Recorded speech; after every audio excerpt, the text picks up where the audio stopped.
I remember the day I heard Maman had died, as if it was yesterday. I got a telegram from the home I had taken her to. The old people's home is at Marengo, and it was a long journey on the way to her funeral. When I finally arrived, I wanted to see Maman right away, but the caretaker told me I'd have to see the director first. He was busy, so I waited a while. I remember when I saw the casket. The director was moving towards it when I stopped him. I told him I didn't want to see her body, even though that was what I had waited for. He looked at me, perplexed. I was afraid he was going to question or judge me, but he didn't. He told me he understood. I don't know why I didn't want to see her. I had wanted to before. Something changed. Seeing the body would have made her death real.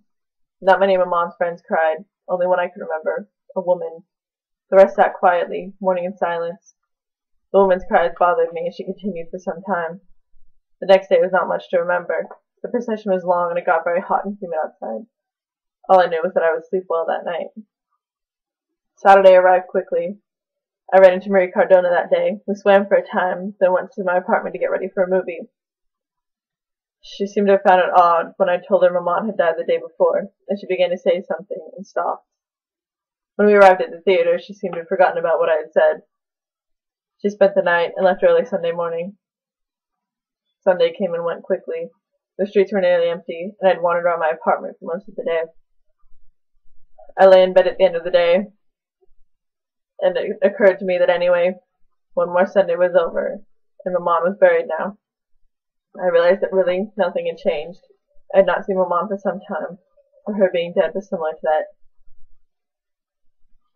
One night from my apartment I could hear soft crying from old Salamano's room. His dog had run away that day, but his crying made little sense. He did not appear to like his dog, as he would constantly beat it and yell at it. For some reason I thought of Maman, but I chose not to fret, and went to bed, unable to eat once again.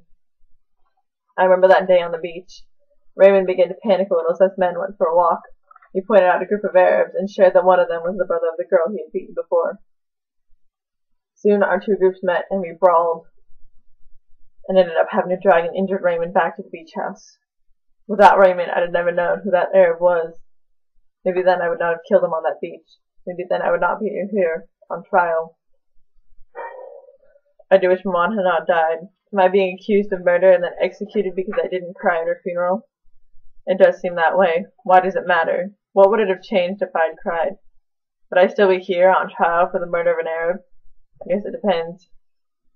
I don't think it was just Raymond that drove me to kill that Arab. There had to have been something else. I didn't feel loyal enough to Raymond to end a man's life. It's so strange knowing she is dead, although I had not seen her for quite some time. I remember the emptiness of my apartment after I had taken her to the home. She made it seem so full. After she was gone, the room seemed too big for me. It felt empty, like something was missing. Something was missing. Now I am condemned to die.